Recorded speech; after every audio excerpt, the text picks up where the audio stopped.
ayer se cumplieron 13 años del golpe de timón. Ese nombre se lo pusimos después, ¿no? Alguien se lo puso. En su momento era un consejo de ministros del comandante Hugo Chávez, en el cual él sobre todo hizo grandes reclamos. Recordemos que él venía de ganar días antes. ¿Cuántos días? El 7 de octubre, 14 días antes, 15 días antes de las elecciones, estaba en su proceso de convalecencia.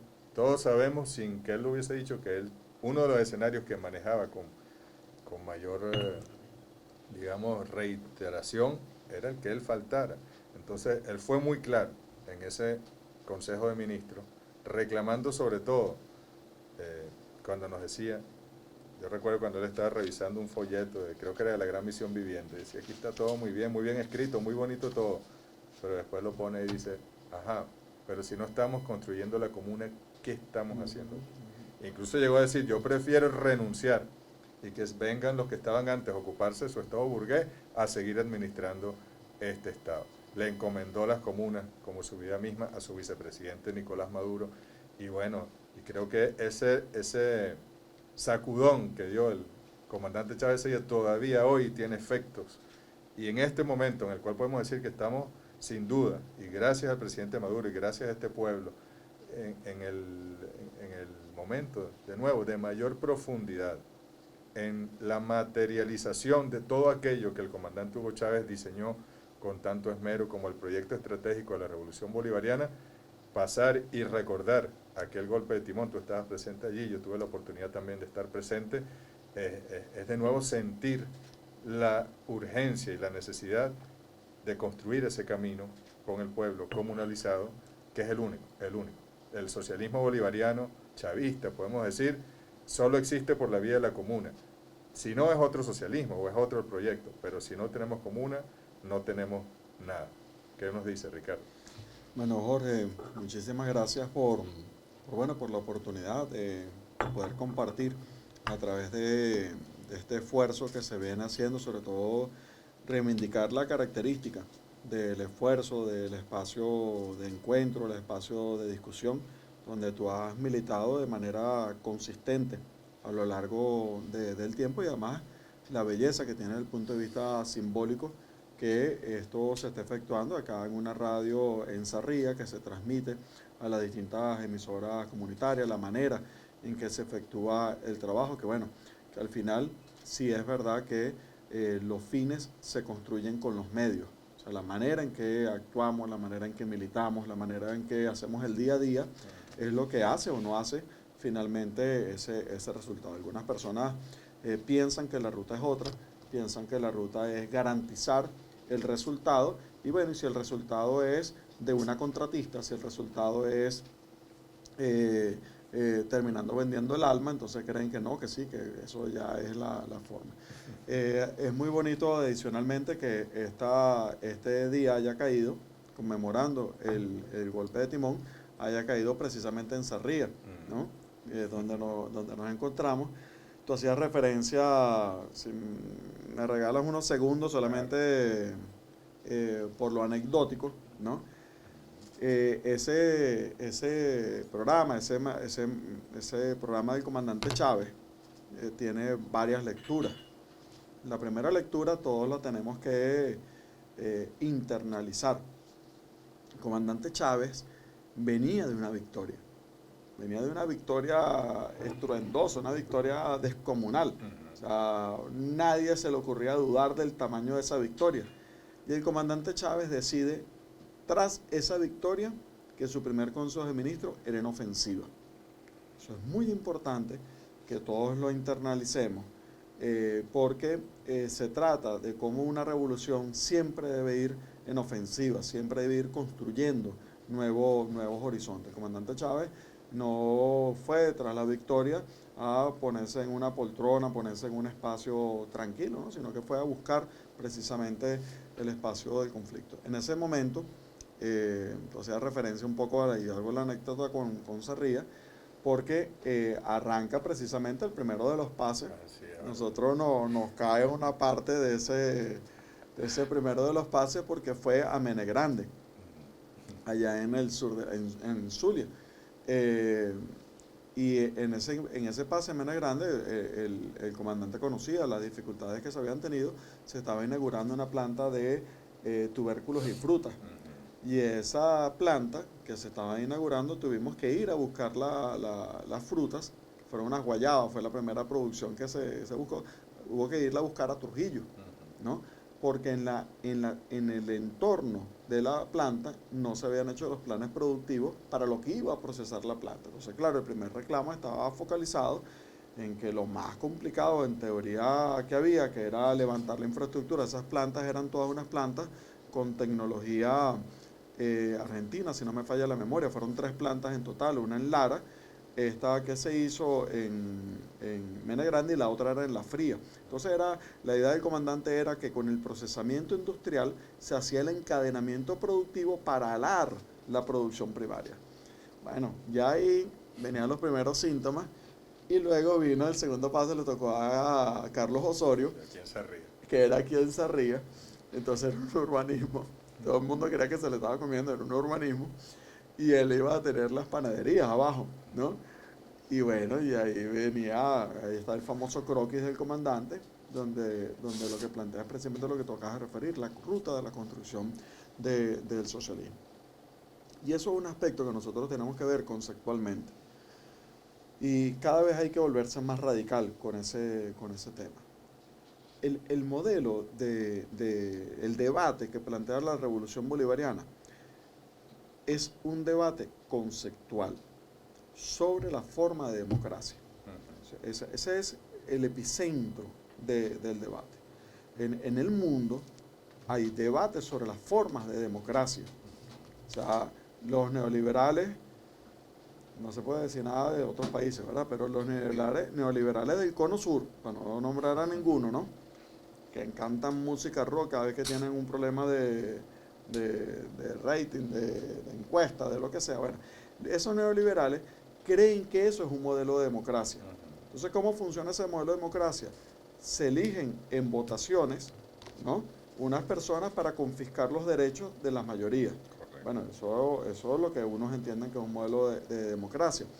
Es decir, que para algunos esa concepción de la democracia se limita simplemente al mecanismo electoral. La forma de la democracia venezolana, la construcción constitucional de nuestra democracia se dice participativa y protagónica. Cuando el comandante Chávez se queda solo en la cumbre en Canadá, la cumbre de las Américas, se queda solo diciendo yo no puedo firmar eso porque ustedes dicen que hay una democracia representativa y la de mi país dice en la Constitución que es participativa y protagónica. Entonces el modelo de democracia de Venezuela es directo. Y para que exista una forma de democracia directa, no hay otra, no existe otra forma de organización de la democracia directa que no sea reconocer al país, a la nación, primero a la nación, no al país, a la nación, como un gran cuerpo. Y como un gran cuerpo está constituido por las células. Y las células son precisamente donde cada quien existe, que es la comunidad. Entonces no diríamos solamente la comuna, diríamos la comuna, pero la comuna que es consecuencia de la existencia de los consejos comunales. Correcto. Entonces, eso diría que es un primer parámetro desde el punto de vista de la construcción. No hay democracia revolucionaria en Venezuela. Puede haber en otros países, para no meternos con otros países. No hay forma de construir, y esto sí puede ser universal, no hay forma de construir democracia directa que no sea a partir de la organización de los espacios vitales de cada sociedad. Entonces, bueno, si la gente vive en comunidad, ¿cómo puede existir una democracia directa que no sale precisamente de esa forma de organización de la comunidad? Te voy a robar 2 segundos más para poder ilustrar ese concepto. Cuando se dice Estado y se habla de la categoría de Estado, bueno, en la categoría de Estado están las formas del territorio. Es una de las características que tiene la definición del Estado. Y bueno, y precisamente la forma de expresión de ese territorio en lo más pequeño tiene que ver con la forma política que se da sobre el espacio. Esa forma política sobre el espacio es el Consejo Comunal y posteriormente la Comuna. Es decir, que donde late el corazón que bombea la construcción de la democracia directa en nuestro país es evidentemente a partir de la comuna. Y por eso todos tenemos que, sin ningún distingo, sin ninguna cautela de ningún tipo, sin sacar cuentas de si algo te vas a estrellar, no te vas a estrellar, o lo que sea. Siempre hay que apostar a la comuna, siempre hay que apostar al poder popular. Ricardo, uno de los procesos más claros que se está viviendo en el mundo es la debilitación, o no sé cómo decirlo, el hecho de que se ha debilitado el Estado-Nación, el Estado-Nación, y ha venido siendo superado y sustituido por capas de corporaciones, de empresas, de intereses, incluso en organismos interestatales como las Naciones Unidas son los donantes los que toman las decisiones, los que pagan, no son los estados realmente. Y en ese sentido, la debilidad del Estado-Nación, bueno, permea y deja en vulnerabilidad a millones y millones de seres humanos. Pareciera que ese Estado-Nación que nació por ahí hace 500 años no tiene cabida pues, en el mundo que están haciendo. Nosotros estamos proponiendo otro Estado. Hay quien lo llama el Estado comunal, la sociedad comunal puede ser también. Pero, ¿en qué medida ves tú viable que podamos pasar de un Estado-nación como el que conocimos, con su territorio, su población, sus instituciones, y que ese nuevo Estado comunalizado sea aún más eficiente y le pueda dar felicidad a un pueblo? Es decir, ¿cuál es la garantía de que eso puede ocurrir, siendo este uno de los pocos países en los cuales estamos experimentando algo distinto? Sí, ese debate que tú planteas, sin duda alguna, uno de los grandes debates del mundo. Hay una suerte de despojo de los derechos de las personas, de los pueblos. La visión corporativa ha hecho un daño terrible y la penetración de esa visión corporativa sobre los organismos que siempre idealizamos para algunos camaradas, compañeros que han estudiado estudios internacionales. Debe ser más difícil el problema existencial que para otros. Lo digo a Jorge, que es internacionalista con posgrado y tal, no sé qué, pero que bueno, que es internacionalista, que ha sido muy triste descubrir esos organismos internacionales convertidos en otra suerte de privatización. Me disculpan lo polémico que puede ser, que son la suerte de las ONG, que son otra suerte de privatización desde el punto de vista y cartelización. Estas semanas ha circulado, vale la pena que todas y todos los compañeros que nos escuchan puedan escucharlo, la entrevista que hacen a uno de los operadores de la operación Gedeón. Y una de las cosas que él habla, uno de los términos que usa es gobiernos globales. Es uno de los términos que usa. Y otra de las cosas que usa en sus propias palabras dice, no, bueno, porque lo que iban a buscar era la suerte de contratos de reconstrucción desde el punto de vista del país y la suerte de contratos vinculados a los derechos humanos, todo lo que tenía que ver con la visión después desde el punto de vista. Jorge le correspondió en su momento como canciller lo que era parte de ese esquema, parte de lo que era precisamente toda los parámetros de ayudas humanitarias, etcétera, tal, que detrás de eso, mira, uno recuerda cómo detrás del terremoto de Haití, ¿no? Lo primero que ocurrió fue los excedentes de producción de arroz de Estados Unidos se ubicaron precisamente en Haití. Entonces, ¿cómo se usan los organismos internacionales, los fondos internacionales para redistribuir precisamente los recursos que correspondan a esas corporaciones? En Gaza deben Correcto. estar como buitres peleándose a ver quién tiene los contratos para reconstruir Gaza después que ellos mismos la destruyen. Bueno, los contratos de reconstrucción de Irak, las compañías norteamericanas, las mismas compañías que participaron en la guerra, luego se pelearon a rebatiña los contratos de reconstrucción de Irak. Entonces es un cinismo demasiado grande. Ahora, entonces una pregunta que tiene que ver mucho con lo conceptual. El primer aspecto, yo creo que es importante, es ese concepto nación, ¿no? Iraida Vargas y Mario Zanoja refieren una identidad cultural. Eso es muy importante porque la escuela IDES no tiene ante Venezuela la identidad de la nación.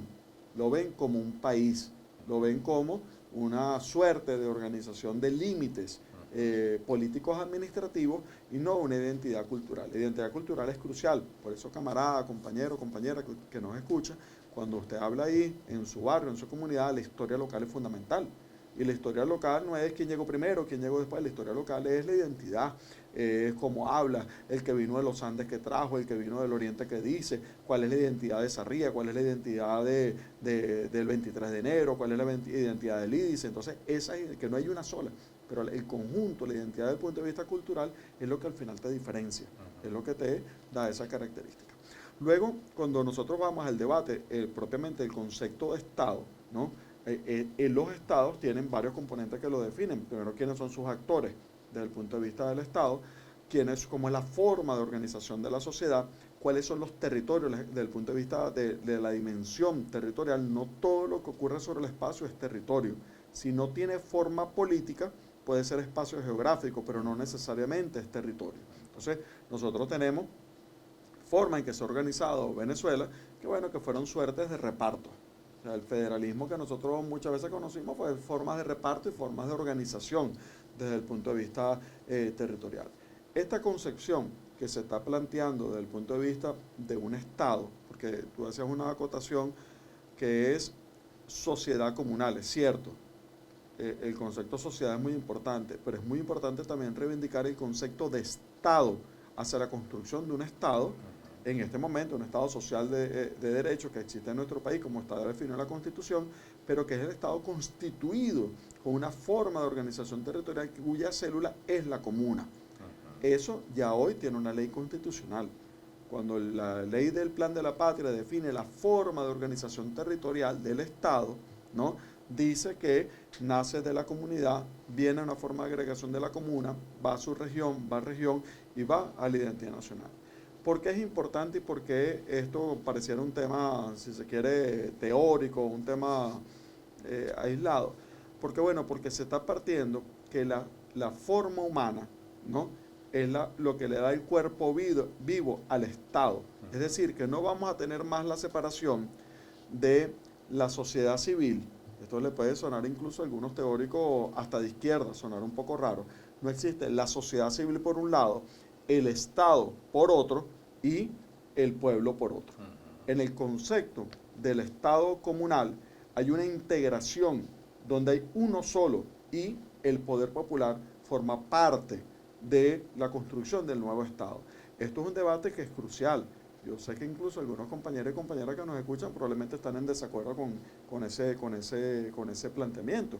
Hay algunos que creen que no, que la comuna es una especie de paraestado, que va en paralelo a la construcción del Estado. Aquí estamos hablando de la construcción de un nuevo Estado, que está constituido en su esencia por el pueblo. Por eso el comandante Chávez, una de las tesis que plantea, que es crucial que la tengamos como tesis, es una nueva geometría del poder y habla de los sistemas de agregación territorial.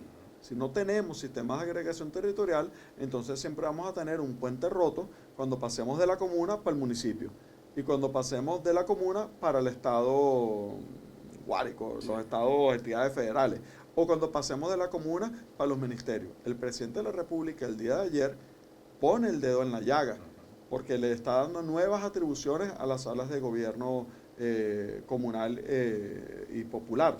Le está dando una nueva configuración. Debemos recordar que son salas de gobierno populares y comunales, no solamente son formas propiamente populares. Entonces, cuando empieza a decir cuáles son los roles y los niveles de participación sobre las políticas públicas de los ministerios, cómo va a existir el careo sobre el tema del agua, sobre el tema de la electricidad, sobre el tema de la educación, etcétera. Es decir, que ahora no solamente podemos participar para escoger los proyectos del agua, sino que debemos poder también decidir sobre las políticas públicas del agua. Y ese es un cambio fundamental en la dirección de un nuevo Estado.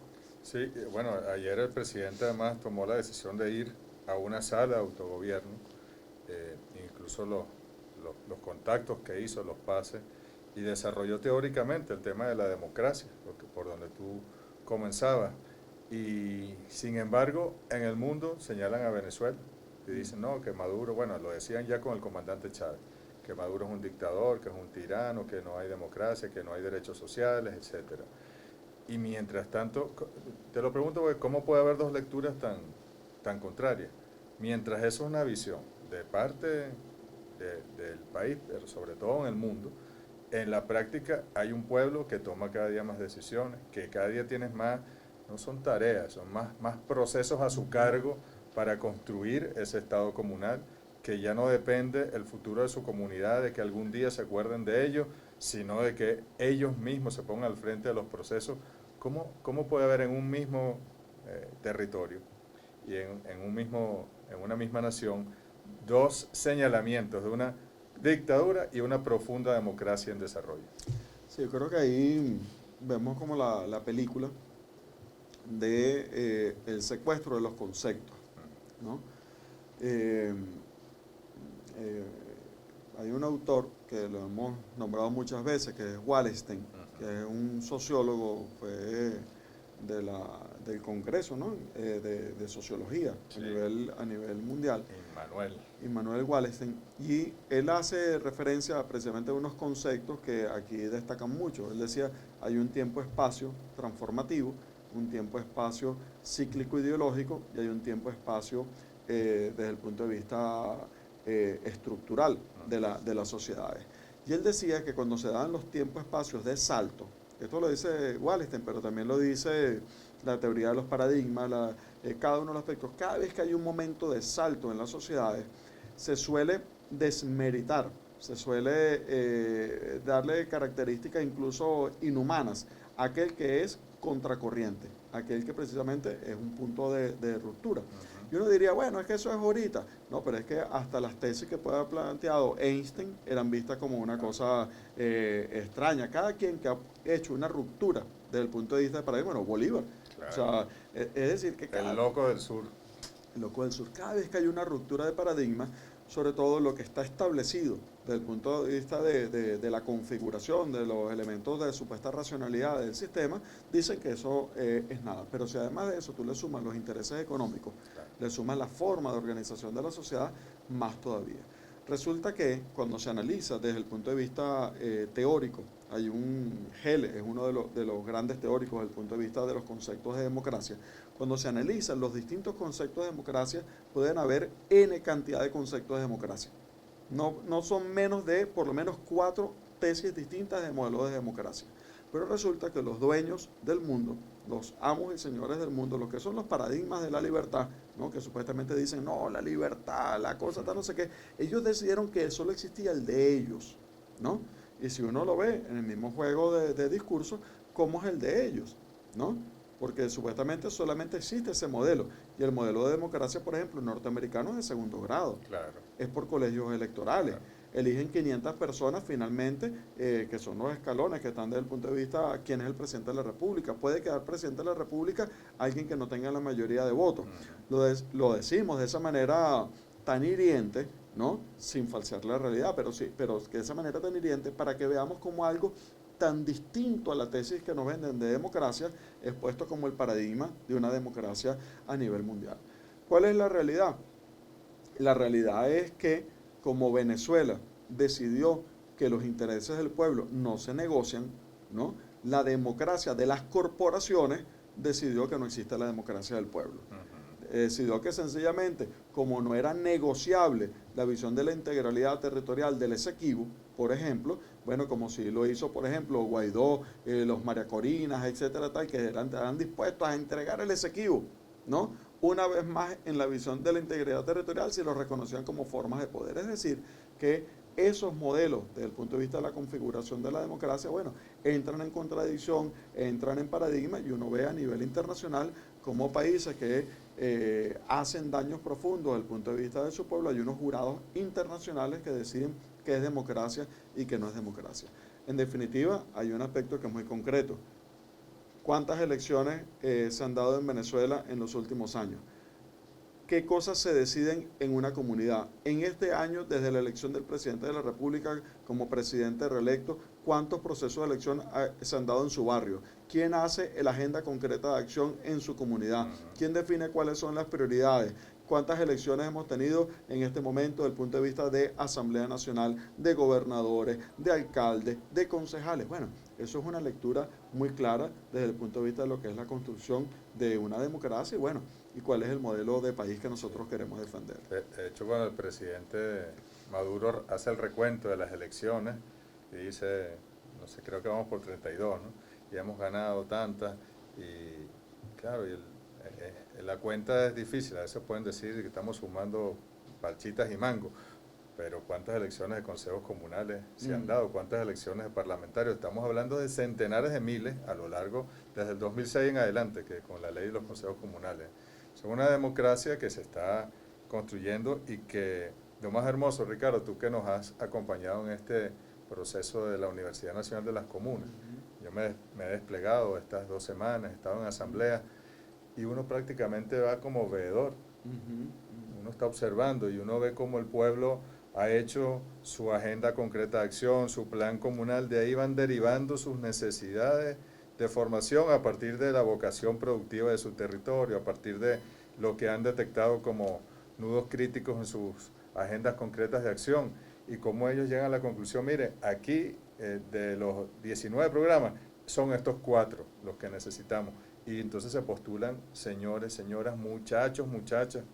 Nos decía una señora, no, una muchacha, Stephanie, en Viruaca, en el estado Apure, nos decía emocionada, con los ojos aguados, miren, yo me entusiasmé a registrarme porque yo no tuve que ir a la universidad, sino que la universidad me tocó la puerta y vino el vocero del Consejo Comunal y me dijo, mira, vas a estudiar aquí en tu territorio, no vas a tener que irte, porque si fuera así yo no tengo para ir todos los días a algún sitio el pasaje. Si tengo que dormir o pernoctar, así sea en San Fernando, que está aquí al lado, no puedo dejar a mis hijos. Esto me da otra visión, otra oportunidad. O una muchacha, Eugenia, en la tarde que estuvimos en San Fernando, donde decía, yo soy licenciada en educación especial. En ese momento fue lo que yo pude estudiar, pero yo siempre he querido ser ingeniera mecánica. Y yo voy a estudiar ingeniería mecánica en mi comuna y yo le dije, mire, que hay unos talleres, porque hay unos talleres cerquita. Esos compañeros, si los sumamos, ese puede ser tu entorno de aprendizaje. Y ella entusiasmada porque además conoce a los señores del taller. Entonces creo que uno solo va a ver cómo el pueblo se está empoderando, cómo el pueblo va tomando las cosas en sus manos. Y para mí, uno sale conmovido, no emocionado ni feliz, conmovido, porque uno siente que ahí de verdad se está dando un proceso de profundización de la democracia. Sí, ahí tú haces referencia, Jorge, a varios temas que se solapan, ¿no? Y tiene que ver con lo que se ha venido haciendo referencia a la transformación profunda de la sociedad. Por una parte, las nuevas formas organizativas, o sea, el saldo político organizativo que implica la organización en la comunidad, el apropiarse de los métodos, de construir nuevos métodos, porque al fin y al cabo, la agenda concreta de acción, la historia local, los nudos críticos, etcétera, son una construcción, es la forma concreta de todos alzarnos con la herencia y la construcción del comandante Chávez. Son los métodos, términos reales. Entonces, tienes por una parte los saldos políticos organizativos, tienes por otra parte lo que corresponde a los métodos, tienes por otra parte un elemento que es el generar una nueva forma de producción en la sociedad, que es una de las grandes transformaciones, y el otro es construir un nuevo sistema de conocimiento, ¿no? Esos 2 últimos puntos son muy, muy importantes, porque si tú no transformas los componentes productivos y no transformas la realidad desde el punto de vista de los sistemas de conocimiento, al fin y al cabo no ocurriría una transformación de la sociedad. Correcto. Tú puedes tener una forma política, te organizas como forma política, bien sea partido, bien sea movimiento, lo que sea tal, y bueno, está bien, es una forma de organización, pero lo que termina transformando la sociedad es los cambios desde el punto de vista del sistema de conocimiento y los cambios desde el punto de vista de los sistemas económicos productivos. En este caso, de la universidad que estás haciendo referencia, además, vale la pena la acotación de algo muy sentido como es reivindicar una verdad tan genuina, por ejemplo, como la derecha, el mismo concepto de democracia, no sé qué broma tal, trataron de utilizar la imagen de algo tan bello y tan sagrado como el nieto del comandante Chávez, tu hijo, ¿no? Y trataron de mal ponerlo y él estaba ahí sentado en una asamblea precisamente hablando de la cultura, del sistema musical, etcétera, tal. Se propuso ya para llevar música a la universidad, a todas las comunas. Eso es una demostración de precisamente de la contradicción de elementos. Ahora fíjate, del tema del sistema de conocimiento, hay unos cambios desde el punto de vista de paradigma, ¿no? Y Y toda labor como la que el presidente les ha encomendado a ustedes, todo lo que es nuevo requiere pioneros. Y los pioneros tienen que ser siempre muy valientes para tratar de construir nuevos sistemas, nuevas formas desde el punto de vista del trabajo. Ahí estamos hablando de descubrir y territorializar algo que haga un punto de inflexión en el sistema económico productivo. Eso no es menor cosa, no es menor cosa. Y luego un nuevo sistema de conocimiento. Y si me permite la referencia, nosotros en el sistema educativo, en general, en la revolución, hemos avanzado muchísimo. Pero uno de los grandes desafíos pendientes, nosotros lo primero que hicimos fue masificar las oportunidades de un sistema educativo al que estaba excluido las grandes mayorías. Correcto. Cuando tú y yo, sobre todo tú que me llevas como 20 años, en la década de los 90, 94, 95, para que tengamos una idea, los quienes nos escuchan, en el sistema educativo nacional, universitario, habían 400.000 personas, para que tengamos idea. La mayoría eran de las universidades privadas. Las universidades privadas hacían una competencia con el sistema público. Posteriormente, cuando viene la Revolución Bolivariana, eran 800.000 personas en el sistema universitario. Y en este momento la revolución llegó a rondar los 2.7 millones de personas en el sistema universitario. Lo primero que hicimos fue masificar. Ahora bien, está pendiente el direccionamiento del sistema de conocimiento. Está pendiente el cambio de paradigma del sistema de conocimiento. Eso no significa que desaparece otro, pero sí se debe aceptar una diversidad, claro. Sí se debe aceptar una multiplicidad. Y parte de lo que está ocurriendo con una experiencia, ha habido experiencias de la pedagogía crítica, desde el punto de vista de lo que significa la visión robinsoniana, etcétera. Pero lo que están haciendo desde el punto de vista de vincular los acá y el mapa del conocimiento vinculado precisamente a una territorialización es uno de los cambios de paradigma. Nosotros tenemos que ver lo que está planteándose. Está, por una parte, las salas de gobierno, que son un componente desde el punto de vista organizativo. Nada sustituye la asamblea de la comuna, nada sustituye las formas organizativas de base de la comuna, pero al mismo tiempo está saliendo una universidad y se está planteando al mismo tiempo la necesidad de territorializar las formas productivas y al mismo tiempo la necesidad de territorializar el sistema del Estado. Es decir, compañeras y compañeros, que es el momento de la gran inflexión.